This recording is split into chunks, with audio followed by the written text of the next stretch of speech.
तो delight IAS पर आप सभी का एक बार फिर से बहुत बहुत स्वागत है। आज हम लोग आईआर के एक टॉपिक पर बात करने वाले हैं। देखिए, इकोनॉमी जो होती है, आर्थिक जो आधार होता है किसी देश का, वो अंतरराष्ट्रीय संबंधों में एक बहुत ही महत्वपूर्ण भूमिका को अदा करता है ना। ये इस चीज की इम्पोर्टेंस को या इस बात को हम लोग आज बहुत अच्छे से समझने वाले हैं। देखिए, हुआ क्या, अभी अमेरिका की जो वित्त मंत्री है ना, महिला वित्त मंत्री है उनकी, जेनेट येलन। मैं नाम लिख देता हूँ, वैसे इसकी कोई बहुत ज्यादा इंपॉर्टेंट है नहीं। ठीक है, नाम को आप लोगों को पता है, यूपीएससी ज्यादा फोकस नहीं करता है। ये अभी हाल ही में भारत की यात्रा पर आई और भारत के साथ किसी ना किसी तरह की ट्रेड डील को लेकर वार्ता भी हुई। जब ये भारत की यात्रा पर आई तो चीन ने बहुत व्यापक पैमाने पर इस चीज को लेकर एक व्यापक लेख लिखे, अपनी मीडिया के माध्यम से आलोचना करने की कोशिश की और भारत को ये एक कहीं ना कहीं पर संदेश दिया कि आप इन अमेरिका से थोड़ा सा संभल कर चले। कौन कौन सी चीजें हैं जो चीन ने बोली, देखिए ध्यान से समझते हैं इस चीज को लेकर। देखिए, अमेरिका ने अमेरिका और भारत दो बड़े लोकतंत्र है ना। आपको पता होगा कि भारत का अमेरिका के साथ ट्रेड सरप्लस है ना, व्यापार अधिशेष है। चीन के साथ हमारा कहीं ना कहीं पर आर्थिक घाटा चल रहा है। तो चीन ने ये भारत को बोला कि अमेरिका जो है वो आपका सिर्फ और सिर्फ इंडो प्रशांत को लेकर यूज कर रहा है। अगर उसके अंदर ऐसा आपके साथ बहुत नजदीक का रिश्ता है, अगर वो कहना चाह रहा है कि आप लोगों की टाइज बहुत अच्छे हैं, तो वो आपके साथ कहीं ना कहीं पर द्विपक्षीय व्यापार समझौता क्यों नहीं करता। Free trade trade trade agreement की वो बात कह है कि इस तरह का समझौता ना ट्रम्प काल में किया गया, ना बाइडेन प्रशासन में किया गया।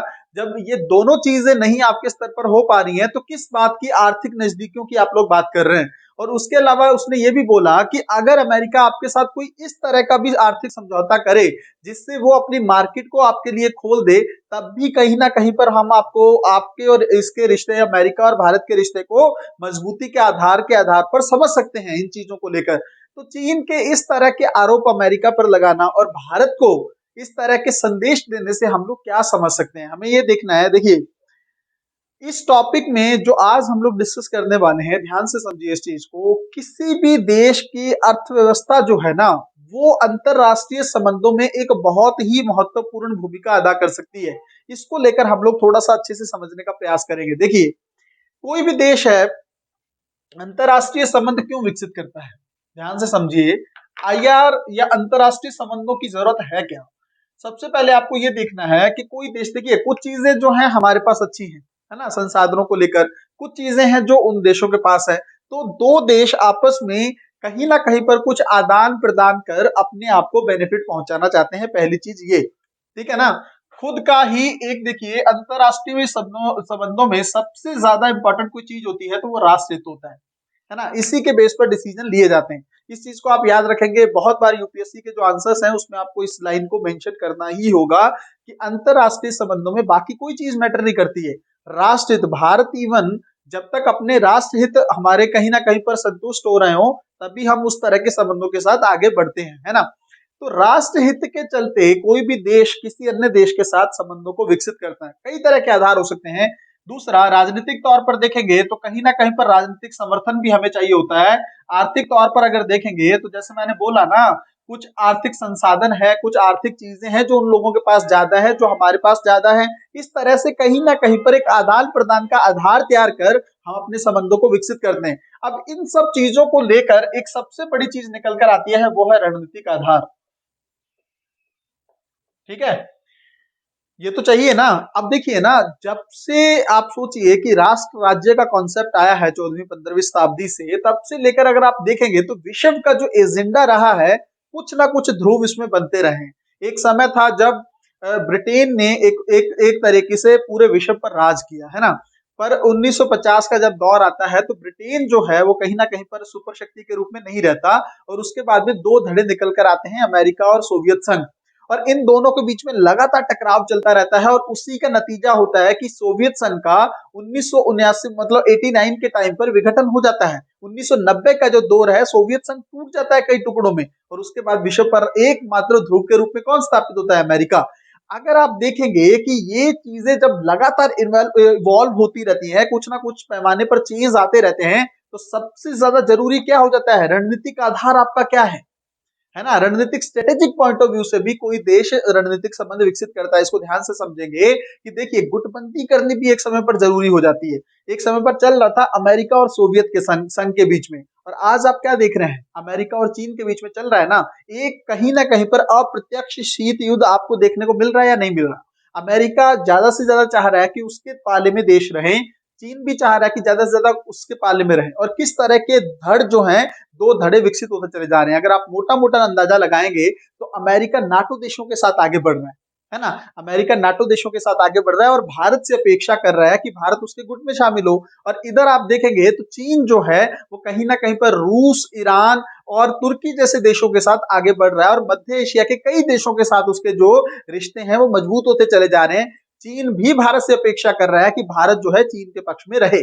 तो ये जो चीजें हैं अगर आप देखेंगे, इस तरह के गुटबाजी या इस तरह की गुटबंदी ये आज का दौर नहीं है, ये हमेशा चलता रहा है और आने वाले समय में भी चलता ही रहेगा। क्योंकि चीन जो है वर्तमान जो वैश्विक व्यवस्था है, जो वर्ल्ड ऑर्डर है, उसमें चीज लाना चाहता है, और तब तक वो चीजें ये लगातार गुटबंदी चलती रहेगी, और एक समय पर जब चीन बन जाएगा तो हो सकता है भविष्य में हमें अन्य प्रकार की गुटबंदियां देखने को मिले। तो उस संदर्भ में अगर हम देखेंगे तो रणनीतिक जो चीज है वो बहुत ज्यादा मजबूत बन जाती है, बहुत ज्यादा मजबूत बन जाती है ना। तो अब हमें ये देखना, हमने कुछ चीजें देखी कि राष्ट्र हित के चलते डिसीजन लिए जाते हैं, संबंधों को विकसित किया जाता है, राजनीतिक आधार पर विकसित किया जाता है, रणनीतिक एक बहुत मजबूती आधार प्रदान करने के लिए भी संबंध विकसित होते हैं। बट आज हमारा जो टॉपिक है वो आर्थिक पक्ष को लेकर ज्यादा है ना। क्योंकि मैं आपको कुछ एग्जांपल्स ऐसे दूंगा जिससे आपको ये दिखेगा कि जो अर्थव्यवस्था है, जो आर्थिक आधार है, वो इन सब आधारों में सबसे ज्यादा महत्वपूर्ण है। आप लोग कैसे देखेंगे, हम लोग ध्यान से समझिए। देखिए जैसे अभी चीन जो है, आप एक चीज मुझे, मैं अगर सीधा प्रश्न आप लोगों से पूछूं, चीन हो या अमेरिका हो, क्या दोनों ही देश भारत के साथ अपने रिश्ते एक स्तर से ज्यादा खराब कर सकते हैं क्या?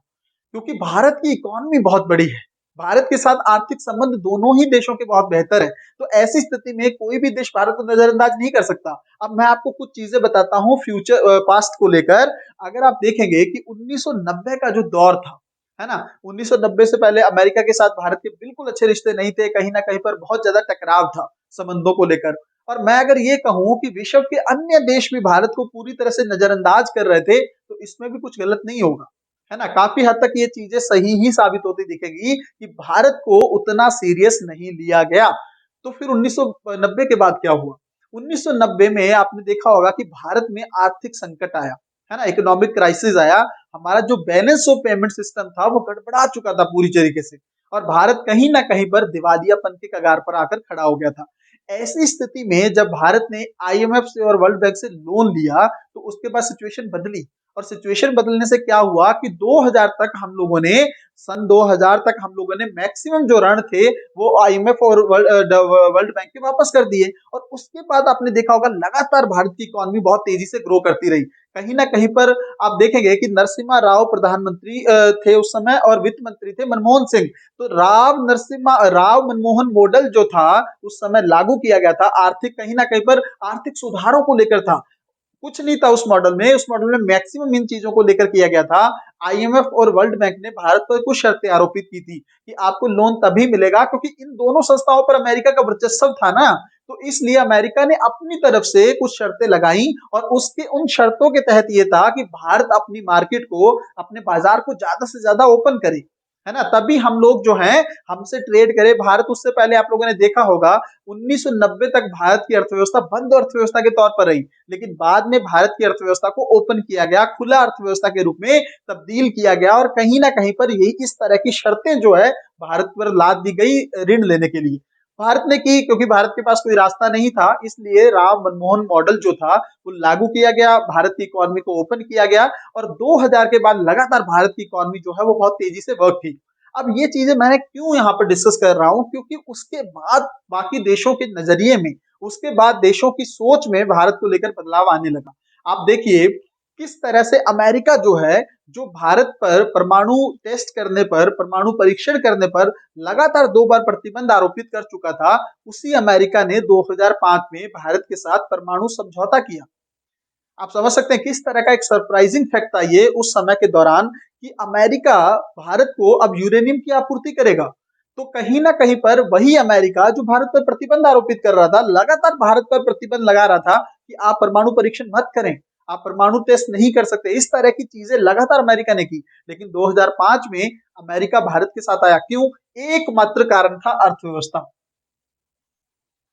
सबसे बड़ा कारण। दूसरा कारण एक और भी था जो मैंने आपको पहले भी एक वीडियो में बताया था, चीन को बैलेंस करना। बट चीन को बैलेंस करना 2014-15 से ज्यादा अग्रेसिव हुआ है, ज्यादा इंपॉर्टेंट हुआ है। बट अगर आप 2005 के दौर में देखेंगे तो सबसे बड़ा कारण भारत की अर्थव्यवस्था थी, भारत की अर्थव्यवस्था का उभरता आकार था, है ना? तो कहीं ना कहीं पर रोल प्ले किया।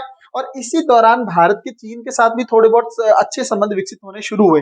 आज भी चीन जो है वो भारत के साथ एक स्तर से ज्यादा रिश्ते खराब नहीं करता है। आप कभी भी उठा के देख लीजिए, लद्दाख का दौर देख लीजिए, इवन कौन से डोकलाम का समय देख लीजिए, तो आपको ये दिखेगा कि चीन जो है एक स्तर पर आकर रुक जाता है, क्योंकि उसको पता है कि भारत की अर्थव्यवस्था कहीं ना कहीं पर चीन का बहुत सारा जो सप्लाई है वो भारत की इकोनॉमी में आके उसका इस्तेमाल होता है। तो कहीं ना कहीं पर आज भी अगर हम देखें तो अर्थव्यवस्था हमारा एक बहुत महत्वपूर्ण आधार बनी हुई है अन्य रिश्तों के लिए। आज भी अगर आप देखें, देखिए चीन जो कह रहा है कि भारत और अमेरिका अगर आर्थिक पक्ष मजबूत चाहते हैं तो एफटीए करके दिखाएं। क्यों नहीं इस तरह का एक समझौता कर रहे भारत और अमेरिका? हालांकि उसके अपने कुछ मुद्दे हैं, ठीक है, अमेरिका और भारत को लेकर कुछ अपनी चीजें हैं जो अमेरिका की कहीं ना कहीं पर, हमेशा से अमेरिका ये चाहता है कि हम अपनी इकोनॉमी ना खोलें पर भारत अपनी इकोनॉमी ज्यादा खोले, है ना? डेविड ले वार्नसन जो बाइक है, अमेरिका चाहता है कि उस पर भारत अपना टैक्स कम से कम करे। ऐसी बहुत सारी चीजें हैं जो भारत अमेरिका के आर्थिक संबंधों के तहत कई मुद्दे उभर कर आते हैं जिसकी वजह से ये समझौता अभी नहीं हो पा रहा है। लेकिन आप इस चीज को समझें कि आर्थिक पक्ष जो है वो कहीं ना कहीं पर अन्य देशों को ये अच्छे रिश्ते बनाने पर मजबूर कर देता है। जैसे मैं आपको एक चीज बताता हूँ, एक और एग्जांपल आप यहाँ पर देखिए। देखिए सऊदी अरब जो है वो पाकिस्तान का बहुत करीबी रहा है एक समय पर, है ना? लेकिन अगर अभी देखेंगे तो सऊदी अरब भारत के पक्ष में ज्यादा दिखता है। और अमेरिका के जो पूर्व प्रधानमंत्री हैं इमरान खान, उन्होंने तो बिल्कुल कहीं ना कहीं पर अपने भाषणों में ये बोल भी दिया था कि सऊदी अरब जो है वो भारत के अगेंस्ट नहीं जा सकता। क्यों? क्योंकि सऊदी अरब जो है वो भारत के बड़े बाजार को देख रहा है। फिर से कौन सा देश, कौन सी चीज बीच में आ गई? इकोनॉमी, आर्थिक पक्ष फिर से इंपॉर्टेंट हो गया, है ना? कि सऊदी अरब जो है उसको पता है कि भारत को वो तेल की सप्लाई करता है, भारत बहुत बड़ा मार्केट है, इतना बड़ा आप देखेंगे ना, लगभग 130 करोड़ की जनसंख्या है और ये लगातार बढ़ रही है। इतनी बड़ी मार्केट को सऊदी अरब या कोई देश कैसे नजरअंदाज कर सकता है? तो अब इवन पाकिस्तान ने तो सीधा आरोप लगा दिया सऊदी अरब पर। तो ये चीज चाहे ईरान हो, चाहे सऊदी अरब हो, चाहे तुर्की हो, कोई भी देश नजरअंदाज नहीं कर सकता कि भारत का जो बाजार है वो कहीं ना कहीं पर दिन प्रतिदिन बढ़ता चला जा रहा है। और यही आर्थिक पक्ष अन्य संबंधों को भी निर्धारित कर रहा है ना? यही आर्थिक पक्ष अन्य संबंधों को भी निर्धारित कर रहा है ना। जैसे आप देखिए रणनीतिक पक्ष के तौर पर अगर देखें तो चीन हमारे साथ किसी चीज को लेकर तो टकराव ज्यादा नहीं चाहता है ना? इवन अमेरिका चाहता है कि भारत की बहुत बड़ी मार्केट है तो आर्थिक संबंधों को लेकर वो भी तेज रहता है, इस चीज में ध्यान रखता है कि हाँ भारत के साथ ज्यादा से ज्यादा महत्वपूर्ण संबंध विकसित हो। तो ऐसी स्थिति में अगर आप पूरा देखेंगे, पूरा दौर देखेंगे तो यहीं पर आकर सिमट कर रह जाता है। तो आज की जो हमारा टॉपिक का डिस्कशन था वो यही था कि अंतरराष्ट्रीय संबंधों को लेकर, ठीक है ना, अंतरराष्ट्रीय राजनीति में जितने भी तरह के संबंध विकसित होते हैं उनका सबसे मजबूत आधार जो होता है वो आर्थिक आधार होता है। उसी से कहीं ना कहीं पर रिश्तों का एंगल तय होता है कि यहाँ से रिश्ते किस डायरेक्शन में जाएंगे। अगर भारत की अर्थव्यवस्था बहुत अच्छी नहीं होती, अब यह वर्तमान की स्थिति देखें, भारत जो है विश्व में लगभग 6.8% की दर से ग्रो कर रहा है, जो कि विश्व में अभी सबसे तेज वृद्धि दर है। मैंने आपको बोला ना, अभी 5वीं सबसे बड़ी अर्थव्यवस्था बन चुका है भारत ब्रिटेन को पछाड़कर। तो ये सब चीजें क्या है? ये सिग्नल है कि भारत की अर्थव्यवस्था पिछले 2 सालों में आपने देखा होगा कि लॉकडाउन झेलने के बाद भी, कोविड का संक्रमण काल देखने के बाद भी भारत की अर्थव्यवस्था इतनी तेजी से रिकवर कर रही है, इतनी तेजी से भारत की वृद्धि दर है बढ़ रही है, विश्व में सर्वाधिक है। और आईएमएफ वगैरह जैसे संस्थानों ने तो इस तरह की प्रोडिक्शन भी की है कि आने वाले कई सालों में भारत की अर्थव्यवस्था बढ़ती चली जाएगी, है ना? बहुत जल्द भारत की अर्थव्यवस्था $5 ट्रिलियन की इकोनॉमी को पार कर जाएगी। ये हमारा टारगेट रखा हुआ है सरकार ने, आने वाले समय में 8 ट्रिलियन 10 ट्रिलियन को भी क्रॉस कर सकती है। तो ऐसी स्थिति में किसी भी देश के लिए आसान नहीं होगा कि वो भारत को नजरअंदाज करके अपने रिश्तों को आगे बढ़ाए। हालांकि कई अन्य कारण भी होते हैं, जैसे अमेरिका को लेकर चीन ने आरोप लगाया कि अमेरिका जो है भारत का सिर्फ इस्तेमाल कर रहा है इंडो प्रशांत को लेकर। चीन को काउंटर करने को लेकर। अमेरिका कभी भी भारत के साथ अच्छे संबंध विकसित नहीं करना चाहेगा, वो सिर्फ और सिर्फ भारत का इस्तेमाल कराएगा चीन को बैलेंस करने के लिए। ये तो चीन का अपना पक्ष है ना, चीन का अपना पक्ष है। भारत ने बोला है कि हम अमेरिका के साथ नहीं भी जाएं, कुछ जो समूह आपको लगता है कि दिक्कत करते हैं, जैसे क्वेड है, जैसे I2U2 है, हम ना भी करें, बट आप भी तो सीमा सुरक्षा को लेकर ध्यान में देना, आप भी तो सीमा वार्ता करें। आप बार बार लद्दाख में तनाव उत्पन्न करते हैं, बार बार लद्दाख में टेंशन उत्पन्न करते हैं। किस तरह से आप लोगों ने देखा गलवान घाटी में चीजें हुई, हिंसक घटनाएं हुई, तो ऐसी स्थिति में भारत कैसे बर्दाश्त करेगा? तो भारत पर जो अपने विकल्प है उनको तो तलाशेगा ना। तो आपको ये देखना है, आज का जो हमारा टॉपिक है वो सिंगल इस चीज को समझना है कि किसी भी देश के लिए आर्थिक पक्ष बहुत जरूरी है और भारत को अपने इस पक्ष को लगातार मजबूत बनाए रखना चाहिए, है ना। क्योंकि चीन भी हो, अमेरिका हो, सोवियत संघ हो, अब आप देखिए ना रूस है, तो रूस भारत के साथ एक स्तर पर संबंध ज्यादा खराब नहीं कर सकता, हालांकि पुरानी मित्रता है, लेकिन उसके अलावा सबसे बड़ा कारण क्या है? अगर हम वहां पर थोड़ा सा चीजें होती हैं तो रूस भी तिलमिला उठता है ना। कौन सी चीज? जब हम डिफेंस को लेकर इंपोर्ट जो है, अगर जो हम रूस से कम करते हैं, है ना, S-400 को लेकर डील, तो ये क्या है? आर्थिक पक्षी तो हुआ ना। इतनी बड़ी डील है। अमेरिका भारत जो है अभी भी सबसे ज्यादा हथियार जो है वो रूस से आयात करता है, तो वहां पर कौन सा पक्ष वह कर रहा है? आर्थिक पक्षी तो वह कर रहा है। तो आज भी अगर आप देखेंगे तो जितने बड़े बड़े देश हैं वो भारत को नजरअंदाज, इसलिए आप मध्य एशिया को उठाकर देख लीजिए, जितने भी ये कंट्री है, उज्बेकिस्तान है, ठीक है ना, इस तरह के देश जो हैं भारत को नजरअंदाज कर सकते हैं क्या? कजाकिस्तान, उज्बेकिस्तान, ये 5 फिंगर्स जो बोली जाती हैं, क्या भारत को नजरअंदाज कर सकती है? नहीं, क्योंकि उनको ये पता है कि यहां से भी हमारा जो गैस का व्यापार है, गैस पाइपलाइंस वगैरह है, वो भारत तक पहुंच सकती है।